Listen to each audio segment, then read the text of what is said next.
Chapter 1. The door opens before I finish knocking. 3 men stare at me from inside a dimly lit warehouse that smells like motor oil and something older.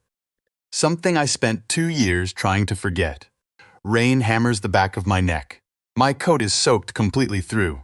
My legs are shaking so bad I can barely hold myself upright against the cold metal doorframe. I do not recognize the building at all. I do not recognize the street, but I recognize them. And that is the worst thing that has ever happened to me in my entire life. Orion Mercer stands at the front, tall, still. Eyes the color of a storm that already decided it was going to destroy something. Silas stands behind him to the left, jaw tight, hands frozen at his sides like he is holding himself back from a decision he has not landed on yet.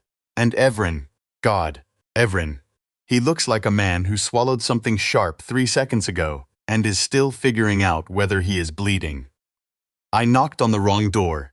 Out of every warehouse in the Caldwell district, every dark alley and rusted building in this entire city, I knocked on theirs. Please. My voice comes out smaller than I want it to. Can I hide here? They are coming. Nobody moves. The rain fills the silence between us like water rushing into a sinking room. My fingers grip the doorframe. The suppressant patch behind my ear is already burning hot.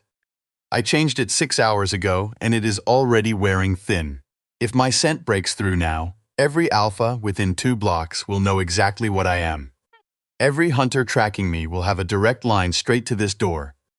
Orion's eyes drop to my wrists. I pull my sleeves down fast. Not fast enough. Something moves across his face. Not warmth, not softness. Something older and heavier than both of those things. Something that looks dangerously close to grief.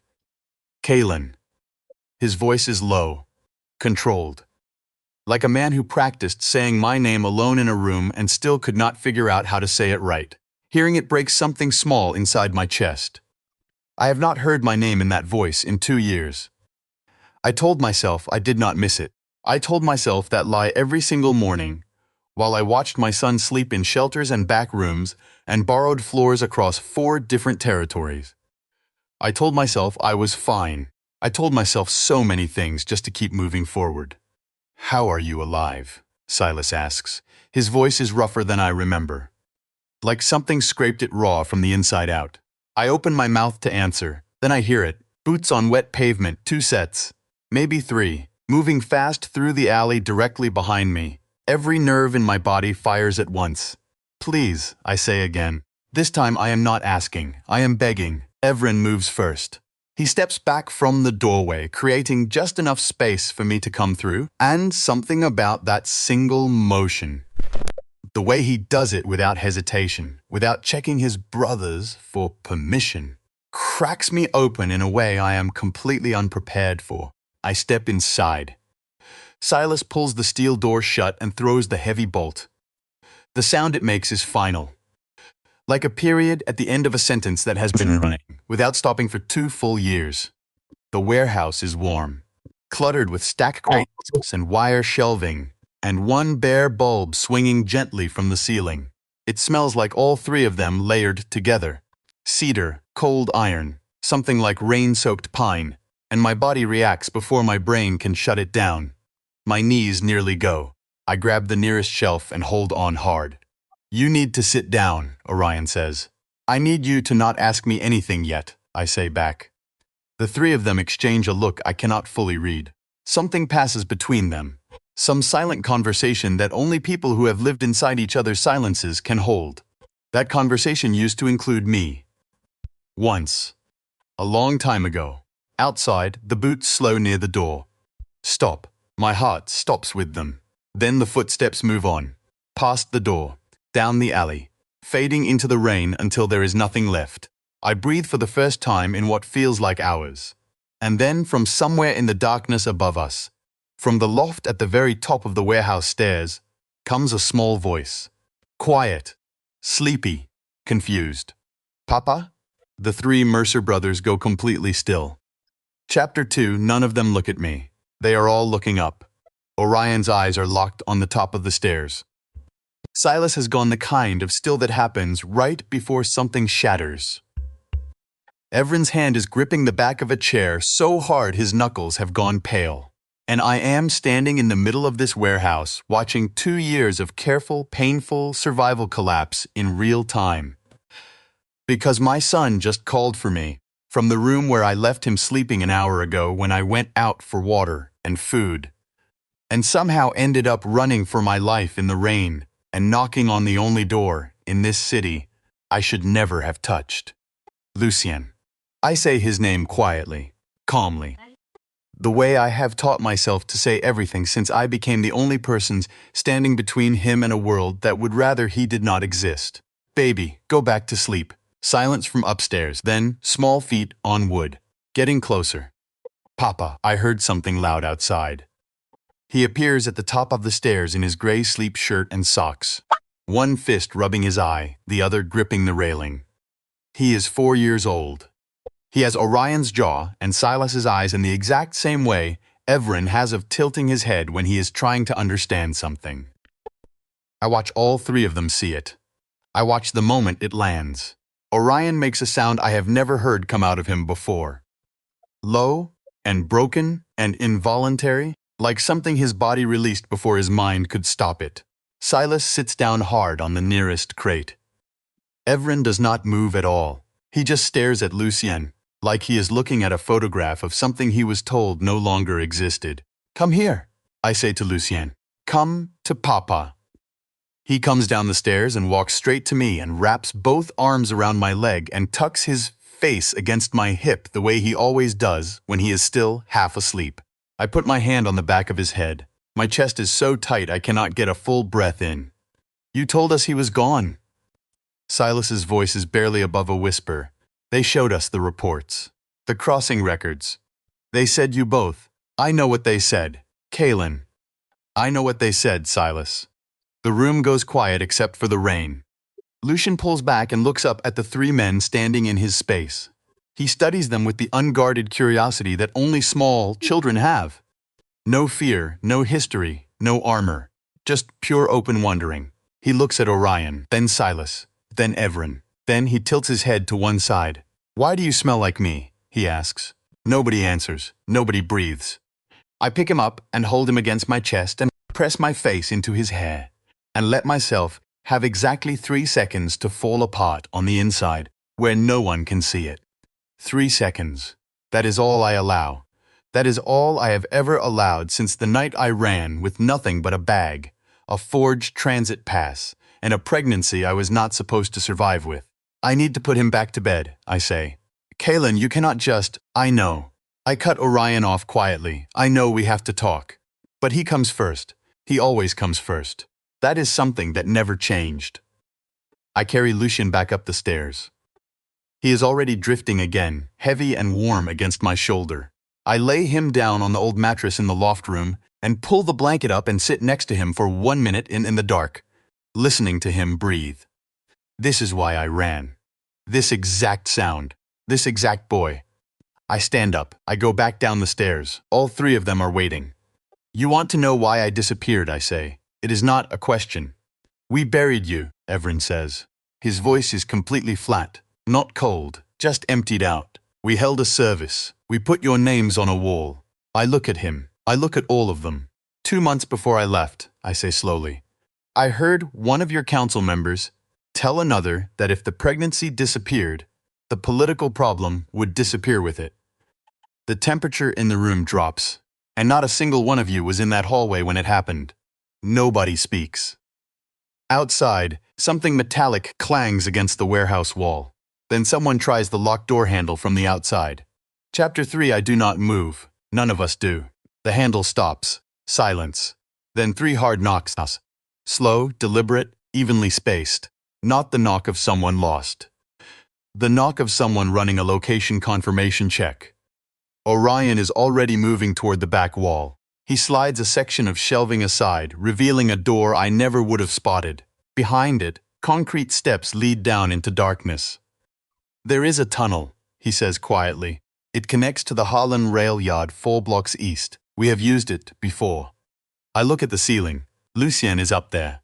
Go get him, Evren says. He is already gathering a bag from behind the shelving. moving fast, no wasted motion. Like they have run from something before. Like this is not their first time disappearing in the middle of the night. I take the stairs two at a time. Luz wakes up confused and groggy, and I do not let him fully process what is happening. I wrap him in his blanket and lift him and tell him we are going on an adventure, and he believes me the way only a 4-year-old trusts a parent, without proof, without question. We go down, into the tunnel, into the dark. The walls are close and damp and smell like old concrete and rust. Orion goes first with a flashlight. I stay in the middle with Lucien pressed against my chest. Silas brings up the rear, and I can feel him checking behind us every few seconds. Nobody talks for the first 3 minutes. Then Lucien speaks into the quiet. Are those men your friends, Papa? I do not know how to answer that. They used to be, I finally say. Orion slows for just one step, then keeps walking. We surface near the rail yard in a maintenance shed that smells like diesel and old metal. Evren had a vehicle parked 2 streets over. I do not ask how or why. I just strap Lucien into the back seat and sit beside him, and watch the city blur past the windows while my heart rate refuses to come down. Silas turns around from the front seat and looks at me with eyes that have seen too much tonight and are still trying to absorb more. The men at the door, he says. Who were they? I stare at the passing lights. They call themselves the Sanctum Authority. Something passes between the 3 brothers in the front seats, fast and unspoken. You know that name, I say. Everyone in the underground knows that name, Orion says from the driver's seat. I look down at Lucien. He has fallen back asleep, his cheek against my arm, mouth slightly open. He sleeps like the world is safe. I have worked every single day for 2 years to make sure that is the only world he ever knows inside his dreams. They told the public they rehabilitate unstable omegas, I say. Recovery programs. Wellness centers. Very clean buildings. Very kind language. I pause. You want to know what they actually do? They call it realignment. A cure. Just like in your world, what you call conversion therapy. Where someone tells you that who you are is wrong. That you can be fixed, that the thing living inside you is a disease. I look out the window. In my world, they use injections and suppression rituals.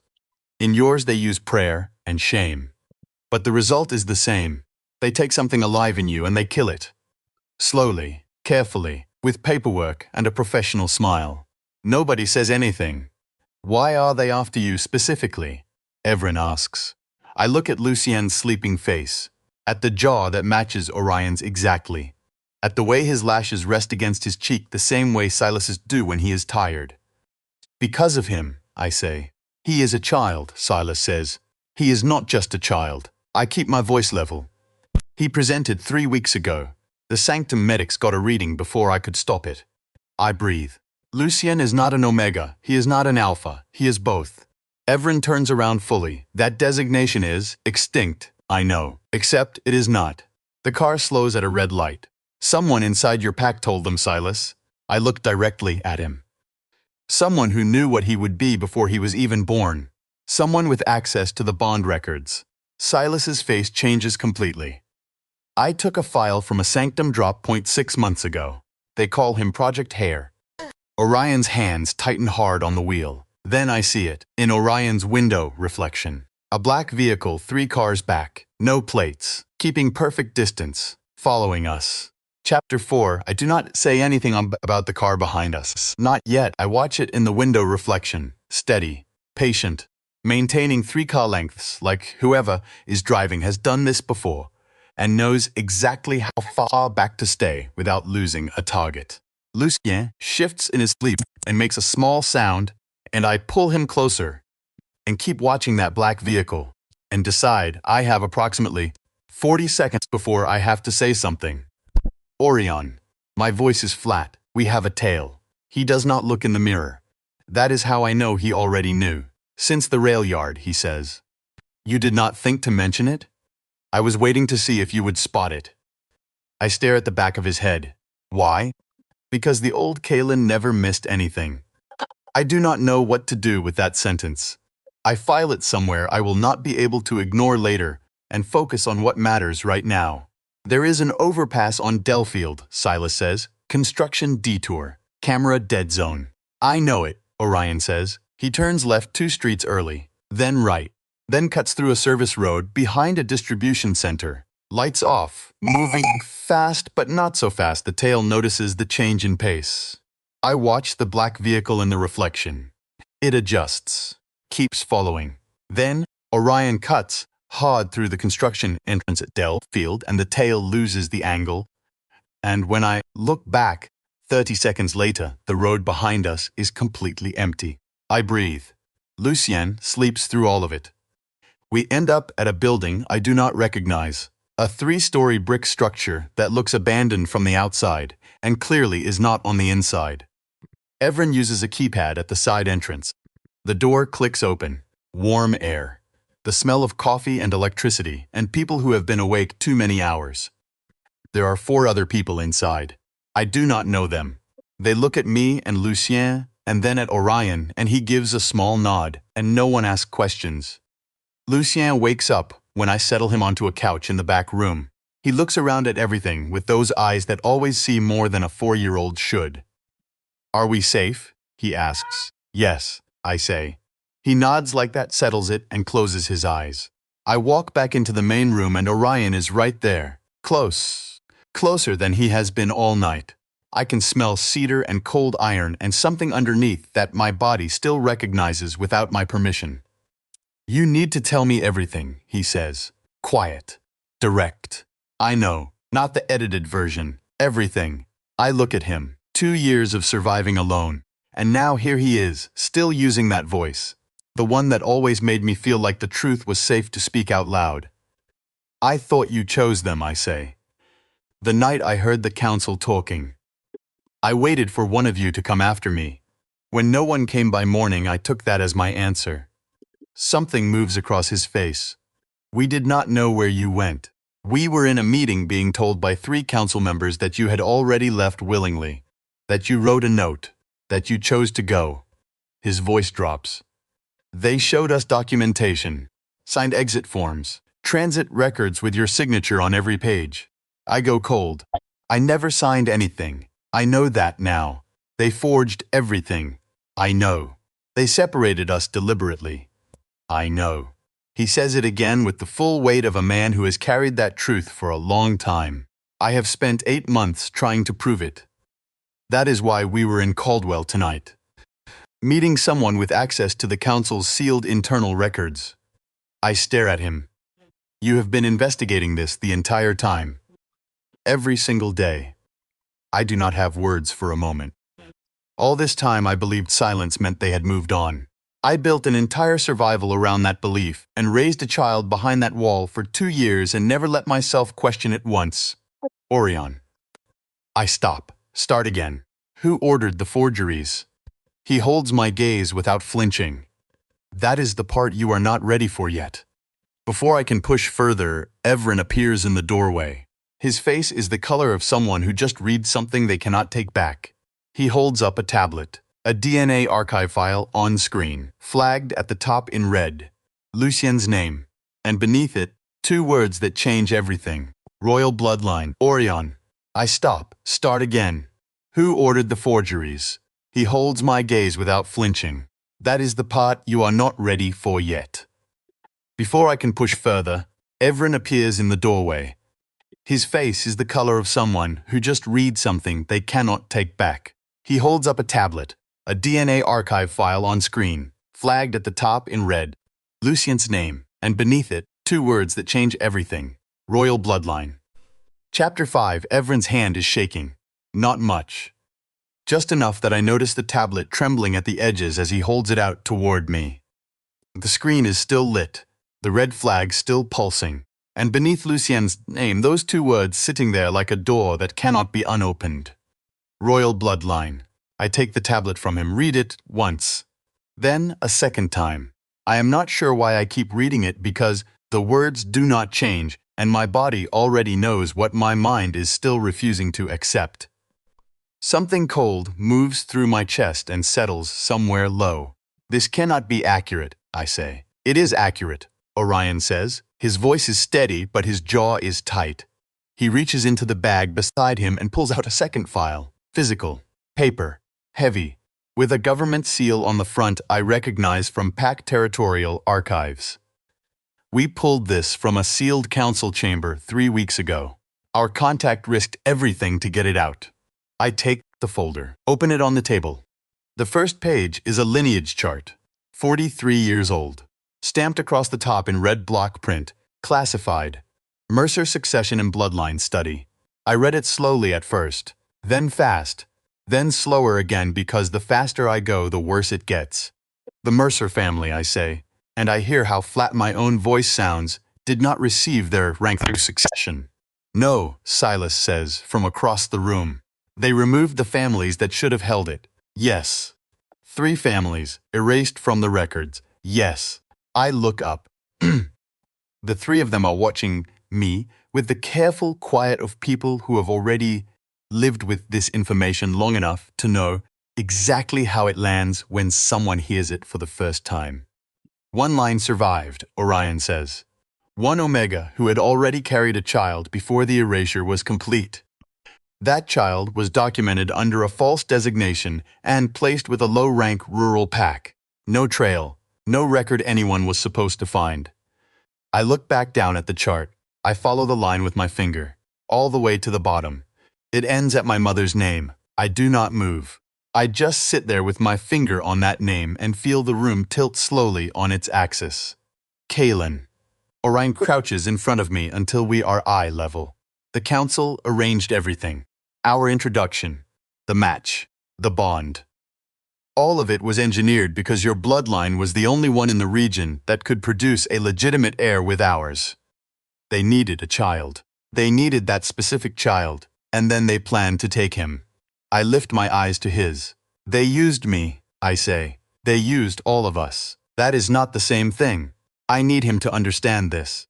You had a name, a seat, authority in every room you walked into. I had nothing. No pack, no rank, no protection of any kind. And they still made me a tool without my knowledge or my consent. Nobody speaks. Evren looks at the floor. Silas looks at the wall. Orion holds my gaze. We did not know, Evren says finally. His voice is rough. Whatever they planned around us, we were not part of it. When I chose you, it was not because of blood or politics. How would I know the difference? I say honestly. That silence is the most honest thing said in this room all night. I think about Lucian asleep upstairs, about the chart in my hands, and the name at the bottom, and the fact that everything I understood about my own life has just been reordered from the ground up. Does it change what you feel? Silas asks carefully. I think about it seriously. I do not know yet, I say. Orion nods once, like that is an answer he can work with, like he is willing to wait.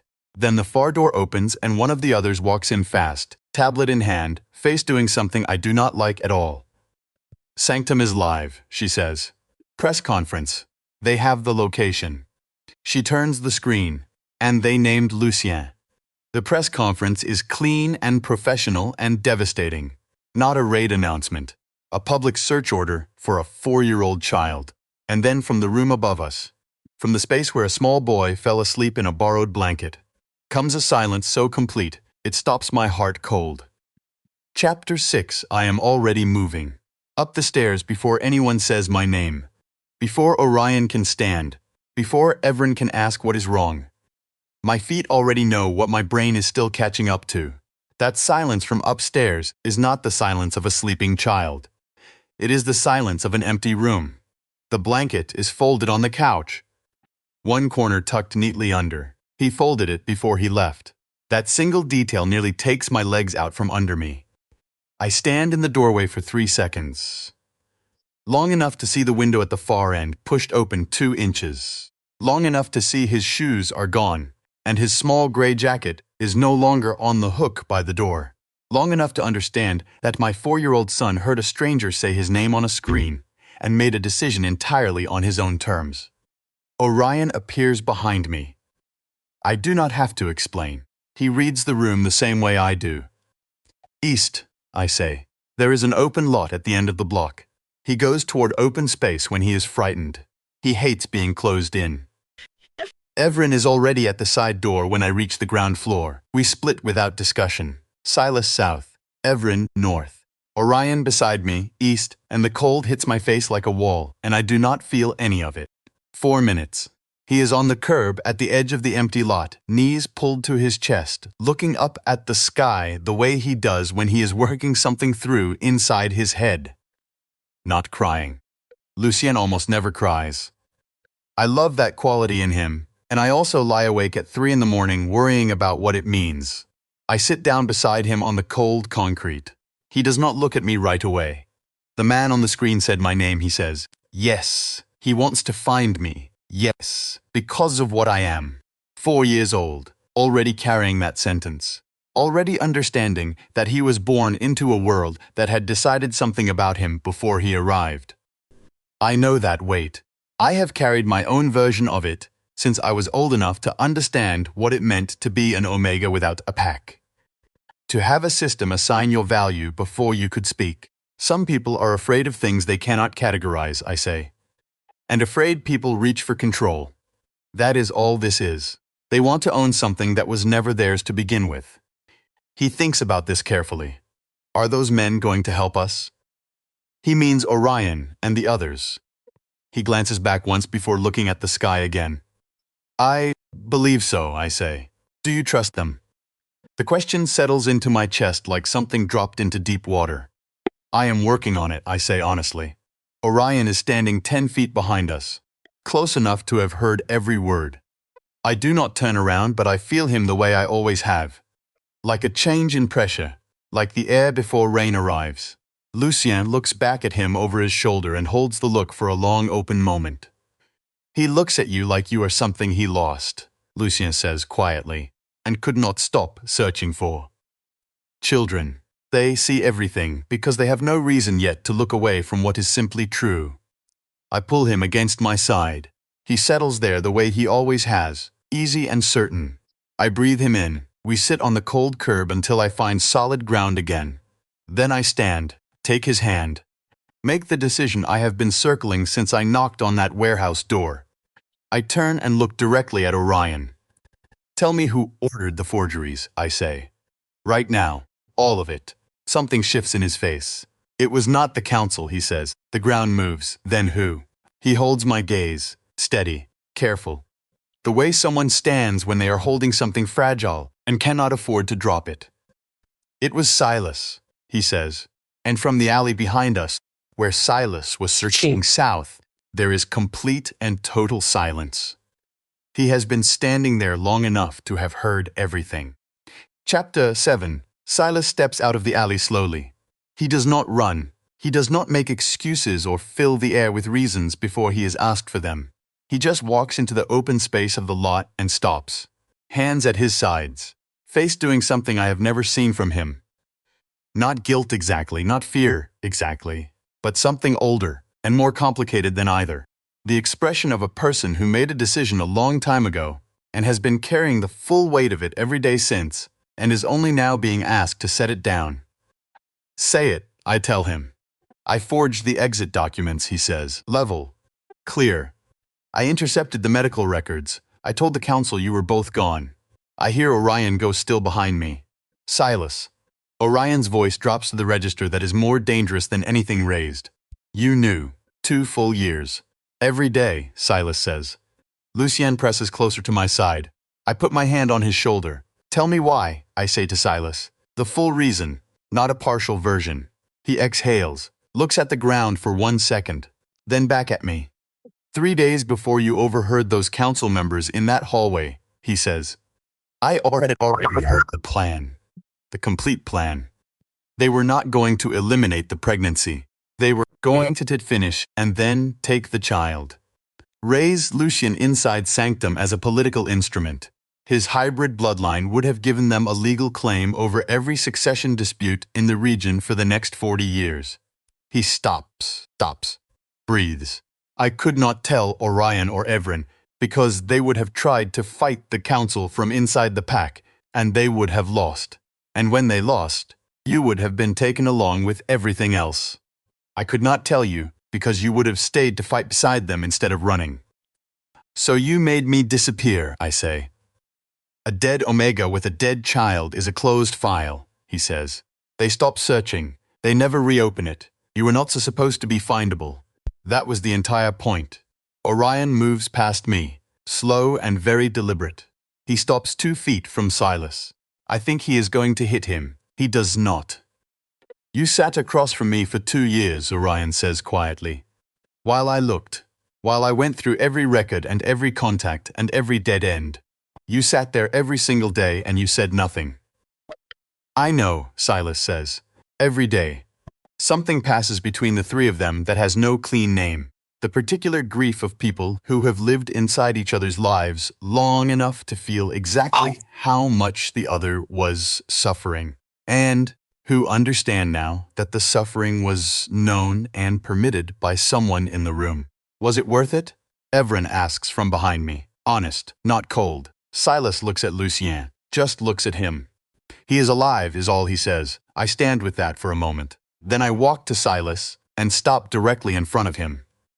You should have found a way to tell me, I say. Even if it was hard, even if I would not have believed you immediately, you owed me that attempt. I hold his gaze without looking away.